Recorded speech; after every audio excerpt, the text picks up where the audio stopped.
காமராஜர் ஒரு ஆட்சியாளராக இருந்தார். மக்கள் மன்றத்தில் இடம் பிடிக்கல. ஆனால் மக்கள் மன்றத்தில் பாமரனும் சின்ன குழந்தை அங்கே பாரு எம்ஜிஆர் அங்கே பாரு எம்ஜிஆர். அந்த மக்கள் அல்லல் படக்கூடாது, இன்னல் படக்கூடாது. அந்த குழந்தைகள் நன்றாக வயிறாக சாப்பிட வேண்டும்.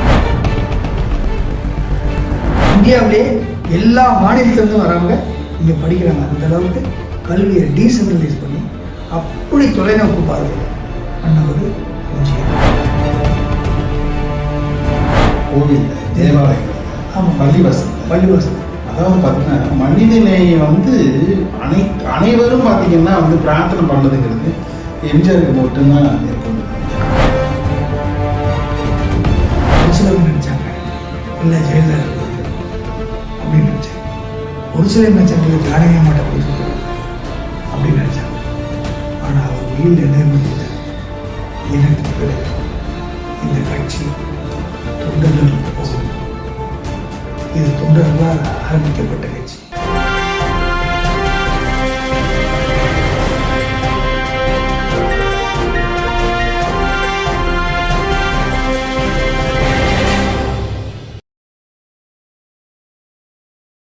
வணக்கம் சார். வணக்கம். அதாவது மற்ற நாடுகளுக்கும் இந்த நாடுகளுக்கும் ஒரு பெரிய ஒரு வித்தியாசம் என்னன்னா, தர்மம் தலைக்க, தர்ம சிந்தனை, பொன்மன செம்மன், மக்கள் திலகம், பல்வேறு அடைமொழிகள் போகலாம். புரட்சி நடிகர் என பல்வேறு விதமாக அவர் வாழ்ந்த காலத்திலே திரையுலகத்தில் அவர் இப்படிலாம் பாடினாரோ அதே போல ஆட்சியர்கள் வந்த பிறகும் அவர் செயல்படுத்தி காட்டினார். அவருடைய சிறப்புகள் என்னென்ன? திரையாளுமையா, அவருடைய தர்ம சிந்தனையா, அவருடைய தாராளமா, ஈகை குணமா, அரசியல் ஆளுமையா? அதிமுக கட்சி ஆரம்பித்ததே ஏழைங்க அடிக்கடி சொல்லுவார் எம்ஜிஆர். இது ஏழைகளுக்கான கட்சி, தொண்டர்களுக்கான கட்சி, இது தொண்டர்களுக்கான கட்சி அப்படின்னு சொல்லும்போது எம்ஜிஆர் அவர்கள் இறக்கும்போது நான் சொல்கிறேன் என்ன சொல்கிறேன் என்று சொல்கிறவருக்கு 10 வருஷமாக முதலமைச்சராக இருந்து மக்கள் 10 பைசா கூட சொத்து சேர்க்காத ஒரே முதலமைச்சர் காமராஜர் பிறகு எம்ஜிஆர். காமராஜர் பிறகு. ஆனால் காமராஜர் ஒரு ஆட்சியாளராக இருந்தார். மக்கள் மன்றத்தில் இடம் பிடிக்கல. ஆனால் மக்கள் மன்றத்தில் பாமரனும் சின்ன குழந்தை அங்கே பாரு எம்ஜிஆர் அங்கே பாரு எம்ஜிஆர். அப்போலாம் ஒரு படத்தை பற்றி காரணம் எம்ஜிஆர் காரணத்தை தொங்க விட்டுட்டு தான் அந்த குழந்தை அழகாக இருக்க போகிறான். எம்ஜிஆர் அப்படின்னு சொல்லுவாங்க. அப்படி சின்ன குழந்தை முதல் பெரியவர்கள் வரை, வயதானவர்கள் வரை ரசித்து பாராட்டி குணமாற உணர்ந்து உருவாடி தன்னோடு கலந்த ஒரு உயிர், ஒரு ஆத்மா எம்ஜிஆர் என்று 3 எழுத்து. அது மிகப்பெரிய மந்திரம், வாழ்க்கையின் மந்திரமாகிறது. அவருடைய செய்த வள்ளல் குணம், ஈகை பண்பு, இரக்கமுள்ள பார்வை, எல்லோரும் நல்லா இருக்கணும் அப்படிங்கிற ஒரு பரந்த எண்ணம். அவர் பாடியபடியே வாழ்ந்திருக்காரு. எல்லோரும் எல்லாம் பெற வேண்டும், இங்கு இல்லாத நிலை பெற வேண்டும் அப்படின்னு பாடினார். அந்த கொள்கையில கரெக்டாக இருந்தார். அதனால அரங்கநாயகம் அவர்கள் சொன்னார், எம்ஜிஆர் பின்னாடி உட்கார்ப்பாங்க, கடலை சாப்பிட்டுட்டு பக்கத்தில் முத்துராமலிங்க காரில் வரும்போது மைசூர் போயிட்டு இருக்காங்க. மைசூரில் மக்கள் எப்பொழுது 12 மணி நேரம் கழிச்சு போகிறாங்க.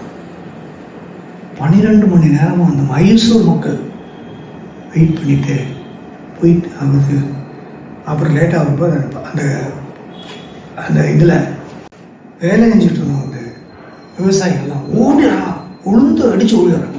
தாய் முகாமிக்கு ஆமாம் அப்படின்னு எம்ஜிஆர் வராங்க. எம்ஜிஆர் சொன்னேன், தமிழ்நாட்டு மக்கள் ரைட்டு, கர்நாடக மக்களும் எம்ஜிஆர் சொல்கிறாங்களே, நான் என்ன பண்ண இவங்களுக்கு, நான் என்ன கைமாறு பண்ண போறேன்னு சொல்லிட்டு இருந்தார். அழுதுட்டாங்க, காரில் அழுகுறாங்க. தலைவர் அழுகாதீங்க அப்படி, இந்த மக்களுக்கு நான் என்ன செய்வேன், என்ன கைமாறு செய்வேன் அப்படின்னு சொல்கிறாங்க. அழுகுறாங்க, சின்ன குழந்தை மாதிரி அழுகுறாங்க. அப்பேற்பட்ட ஒரு இலக்கிய மனம், ஏழைகளுக்காக அப்படியே உருகிடுவார்.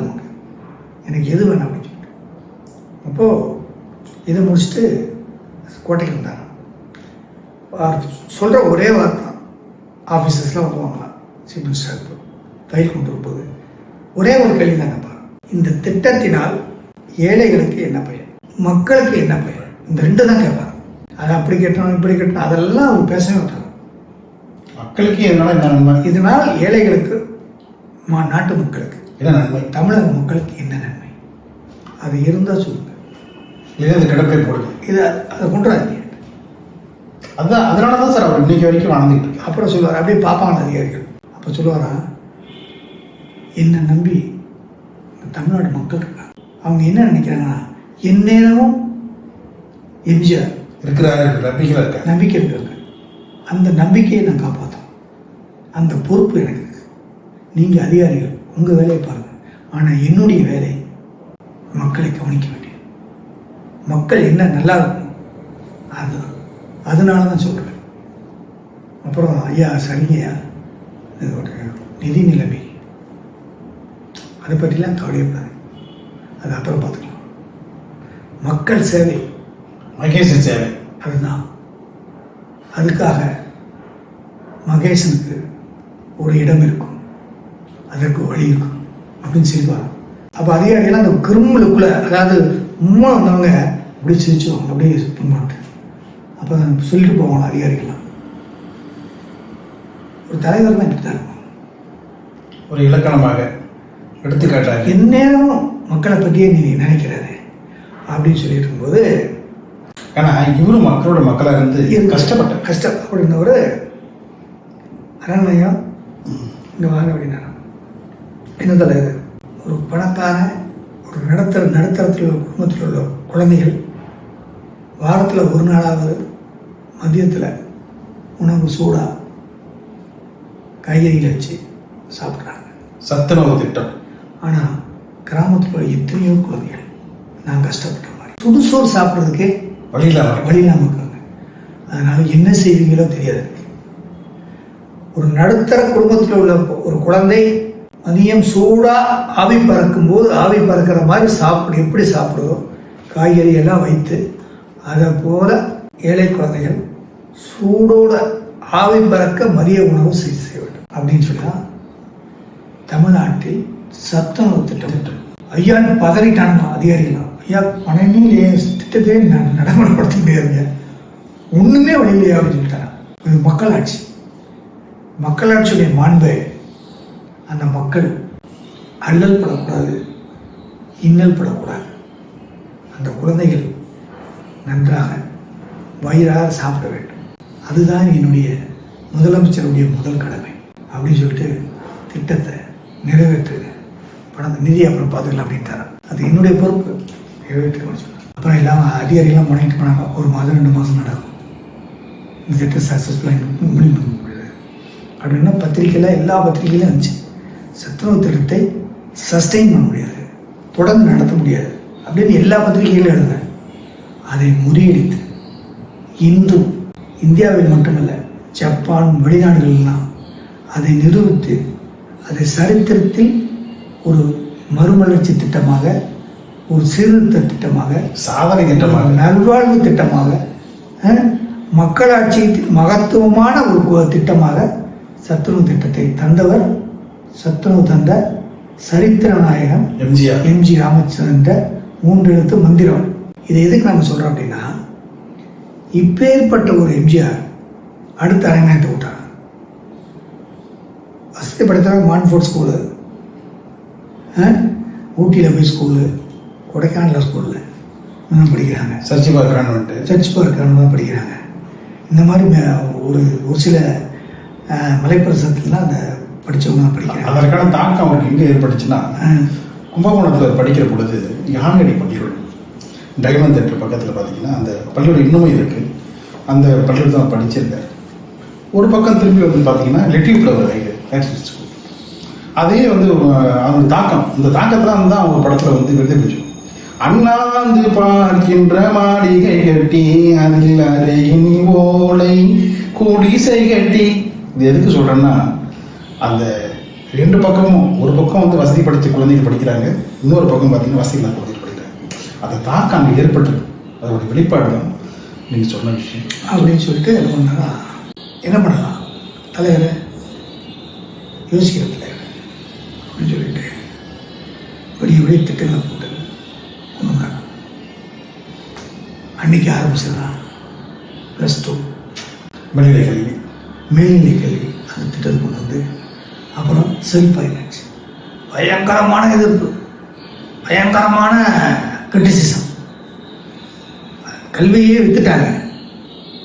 உங்களுக்கு ஆட்சின்னா என்னன்னே படத்தில் பயங்கர கலைகள்லாம் பயங்கரமாக இது பண்ணாங்க. அங்கே சிரிப்பவர்கள் சிரிக்கட்டும் நினச்சிட்டு இங்கே அப்படின்னு சொல்லி நினச்சிட்டு இன்று போன வாரம் வேலூர் இன்ஜினியரிங் காலேஜில் விஸ்வநாத் அவர்கள் அந்த புத்தக வெளியீட்டில் இல்லை பிச்சாண்டியோடைய எம்ஜிஆருடைய செக்ரட்டரி அந்த விழாவில் சொல்கிறாரு, கல்வியில் புரட்சி ஏற்பட்டது. இந்த தமிழகத்திலே இந்தியாவிலே கல்வி வந்து சிறப்பாக அதுலேயும் உயர்கல்வி வளர்ந்தது தமிழ்நாட்டுக்கு தான். அது காரணம் எம்ஜிஆர். அன்னைக்கு செல்ஃப் ஃபைனான்சிங் முதல். அதனால தான் இன்னைக்கு வந்து அபரிதமான உயர்கல்வி. நிச்சயமாக எங்கு பார்த்தா உயர்கல்வி. இந்தியாவிலே எல்லா மாநிலத்திலிருந்தும் வரவங்க இங்கே படிக்கிறாங்க. அந்த அளவுக்கு கல்வியை டீசென்ட்ரலைஸ் பண்ணி அப்படி தொலைநோக்கு பார்வையில் பண்ணவர் எம்ஜிஆர். அவருடைய விஐடி நிறுவனம் உயர்கல்வி சாதனை படிச்சிருக்குன்னா அதுக்கு எம்ஜிஆர் இன்ஸ்பிரேஷன் தான். இன்ஸ்பிரேஷன். அப்போ எல்லாரும் ஸோ அவருடைய அந்த தொலைநோக்கு பார்வையில் ஏழைகளுக்கு நிரந்தரமான எல்லோரும் சமமான உணவு கிடைக்க வேண்டும் செய்துவிட்டார். எல்லோரும் ஏழைகளுக்கும் பணக்காரனுக்கும் சமமான ஒரு கல்வி வேண்டும் செய்துவிட்டார். பாமரனும் கோட்டையில் அமர வேண்டும். அன்னைக்கு மிட்டாமராசஸ் தான் எம்எல்ஏ ஆக முடியும், மந்திரி ஆக முடியும். அதை உடைத்தார். பாமரனும் கொடியேற்றினார். பாமரனும் தேசிய கொடி கட்டிய காரில் பறக்க வேண்டும், நடக்க வேண்டும் செய்து கட்டினார். அப்பேற்பட்ட கட்சியை உருவாக்கினார். அந்த கட்சியை உருவாக்கிட்டு இன்னைக்கெல்லாம் திராவிட முன்னேற்ற கழகத்தில் அவர் தலைவர், அவர் மகன் தலைவர், அவர் பேரன் தலைவர், இன்னொரு பேரன் தலைவர் இந்த வாரிசு அடைகள் இருக்கின்றது காலகட்டத்தில். 84 அவர் நோய்வாய்ப்பட்டு இருக்கும்போது நான் கிணத்துக்கிட்ட ப்ராக்டிஸ் பண்ணிட்டு இருக்கேன். அப்போது அவர் புரூக்லின் ஹாஸ்பிட்டல் கொண்டு போயிட்டாங்க. அப்போ கிராமங்கள் தோறும் கிராமங்கள் தோறும் ஆண்டவனே உன் பாதங்களில் பிரார்த்தனை நான் மன்றாடி கேட்குறேன். இந்த ஆர்வியலை காப்பாற்ற இன்னமும் சொல்லி இந்த பாட்டு வரும் இல்லையா, அந்த பாட்டு தான் எங்கே கேட்டாலும் அதே பாட்டு தான். கோவிலில், தேவாலயங்களில், ஆமாம், பள்ளிவாசல். அதாவது பார்த்தீங்கன்னா மனிதநேய வந்து அனைவரும் பார்த்தீங்கன்னா வந்து பிரார்த்தனை பண்ணதுங்கிறது எம்ஜிஆருக்கு மட்டும்தான் இருக்கும்னு நினைக்கிறேன். அப்புறம் கிராமங்களில் தன் வீட்டில் ஒருத்தர் நோயப்பட்டு கண்ணீர் வடிக்கிற மாதிரி அந்த பெண்களும் அதெல்லாம் அப்படியே கண்ணீரை தொடச்சிக்கிட்டு அப்படியே மூக்கு சீட்டு அப்படியே புரிஞ்சிட்டு போகிறத நான் பார்த்து நினச்சேன். ஒரு தலைவன், மக்கள் தலைவர், யார் பேர் வச்சான்னு தெரியாது எனக்கு, ஆனால் சரியான பேர் அது மக்கள் தலைவர் தான் அப்படின்னு சொல்லிட்டு the iconic rural boss, the iconic leader, the great MGR அப்படிங்கிற பெருமையை தமிழ்நாடு பெற்றது வந்து இந்தியாவுக்கே பெருமை அப்படின்னு சொல்லி உலக நாடில் உள்ள எல்லா துறைகளும் போப்பாட்டவர் எல்லாருமே ஆச்சரியப்பட்டாங்க. அப்போ அவர் நோயப்பட்டு மீண்டும் வந்துட்டார். பிரிவு எடுத்து வந்தோன்னா என்ன நினச்சாருங்க எல்லாருமே, கட்சிகள் எல்லாருமே என்ன நினச்சாங்கன்னா தனக்குன்னு ஒரு வாரிசை உண்டாக்கி இந்த கட்சியை அவர்கிட்ட கொடுத்துட்டு போயிடுவார். ஒரு சிலவங்க நினச்சாங்க இல்லை ஜெயலலிதா கொடுத்துட்டு போயிடுவாங்க அப்படின்னு நினச்சாங்க. ஒரு சிலர் நினச்சாங்க இல்லை ஜானகியம்மாட்ட கொடுத்துட்டு போயிடுவாங்க அப்படின்னு நினச்சாங்க. ஆனால் அவர் உயிரில் நேர்மறை இருந்தார். எனக்கு பிறகு இந்த கட்சி தொண்டர்களுக்கு போக வேண்டும். இது தொண்டர்களால் ஆரம்பிக்கப்பட்ட கட்சி, தொண்டர்கள் தான் இதை நிர்வகிக்க வேண்டும் அப்படின்னு சொல்லிட்டு தன் சொத்தெல்லாம் ஏழைகளுக்கும் உணமுற்றவர்களுக்கும் காதுகளாதவர்களுக்கும் எல்லாத்தையும் எழுதிச்சிட்டார். காதுகளாத பள்ளிக்கூடங்களுக்கு அன்றாட மாத செலவுக்கு ஆனந்தூர் மார்க்கெட்டுடைய வர்ற வருமானத்தையும் அப்படியே அதில் எழுதிச்சிட்டார். ஸோ எதுவுமே அவர் தெரியும். நம்ம வாழ்ந்தோம், மக்களுக்காக வாழ்ந்தோம், மக்களே நான் நல்லா இருக்கட்டும். எந்த சொத்தி அவர் நினச்சிருந்தா ஒரு 10 பிள்ளை தத்தெடுத்துக்கலாம், 10 சொந்தக்காரங்களாம் வந்து உண்டாக்கியிருக்கலாம், மாளிகை இருக்கலாம். எதையுமே செய்யாமல் அள்ளி கொடுத்து அதில் மகிழ்ந்து மறைந்த மாமனிதன். அந்த மாமனிதனுடைய இந்த பிறந்தநாளை நாம் பேசுகின்ற பொழுது அட்லீஸ்ட் ஒரு 5% நாம் வந்து அவரை போல இல்லாட்டிலும் அதில் ஒரு பங்காக 100 பங்காக நம்ம செய்யணும் அப்படிங்கிற ஒரு முன்னுதாரணமாக மனித குலத்தின் ஒரு மாணிக்கமாக திகழ்ந்து விட்டு போய்விட்டார். அவர் போனாலும் இன்றும் அவர் எல்லோருடைய மனதிலும் அவர் நிலைத்து நிற்கிறார். என்ன, இன்னும் கிராமங்களில் கோயில் கட்டி கும்பிடுகின்ற குடும்பங்கள் இருக்கின்றன, விளக்கேற்றி வணங்குகின்ற குடும்பங்கள் இருக்கின்றன. அவரை போற்றுகின்ற இன்னும் லட்ச தொண்டர்கள் இருக்கின்றார்கள். கட்சி சாராமல் பாராமல் கட்சிக்கு அப்பாற்பட்டு உன்னுடைய மனிதநேயத்தின் மறு உருவம் அது யார் என்றால் அது எம்ஜி ராமச்சந்திரன் என்ற எம்ஜிஆர். ஒரு உதாரணம் சார், இப்போ வர திரைப்படங்கள்லாம் 2 நாள் 3 நாள் வந்து ஓட மாட்டோம். ஆனால் எம்ஜிஆருடைய திரைப்படங்கள் மறுபடியும் வந்து புதுப்பிக்கப்பட்டு மறுபடியும் வெளியிடும்போது பல நாட்களாக ஓடுகின்றது. முதலில் ஒரு தலைவன் வேஷ்டியை மடித்து கட்டி வெள்ளத்தில் நடந்து வந்தது சென்னையில் ஒரே தலைவன் எம்ஜிஆர். வரலாற்று சிறப்பு மிக்க ஒரு செயல்பாடு. அதுதான் வந்துட்டீங்களா, எதிர்பார்த்திருக்கவே மாட்டாங்களா அதிகாரிகள், என்ன அவஸ்தாங்க மடித்து கட்டி கொண்டு இருந்தார். அதே மாதிரி எம்ஜிஆர் பெரிய நடிகர், பெரிய ஒரு பொன்மன செம்பல் நினச்சிட்டு இருக்கவங்களா சாதாரண குடிசையில் உட்காந்து செமணங்களை போட்டு பக்கத்தில் அந்த குடிசையில் ஒரு பக்கத்தில் வச்சு அவனையும் தட்டி கொடுத்து மடியில் குழந்தைகளை வச்சு உணவறிந்து மகிழ்ந்த மாபெரும் தலைவர். மக்களுடைய உணர்வுகளை வந்து புரிஞ்சுக்கிட்டவர். அதனால தான் வந்து அவருடைய பல்வேறு திட்டங்களை வந்து மக்கள் நலனுக்காக செயல்படுத்தினார் அப்படின்னு நிறைய பேர் சொல்லுவாங்க. அதாவது ஒவ்வொரு திட்டம் தமிழ்நாட்டில் பார்த்தீங்கன்னா அவருடைய ஒரு துறை வாரியாக ஆய்வு செய்து அதன்படி வந்து செயல் திட்டங்களை சிறப்பாக செஞ்சவர் எம்ஜிஆர் அப்படின்னு சொல்லுவாங்க. அதன்படி அவருடைய முக்கியமான விஷயம் திருப்பமுனையா உங்களுடைய கவனத்துக்கு வந்த விஷயங்கள் ஏதாவது பார்த்தீங்கன்னா பதிவு பண்ணி நம்ம மக்களுக்கு ஒரு சிறப்பாகும். கட்சி தான் அதிமுக. ஆனால் அவர் யார் வந்தாலும் முதல்ல சாப்பிட சொல்லுவோம். சாப்பிட்டு அந்த முகத்தை பார்ப்பார். அந்த வயிறாருன பிறகுதான் அதில் அவருக்கு ஏகப்பட்ட சந்தோஷம் காலையில்.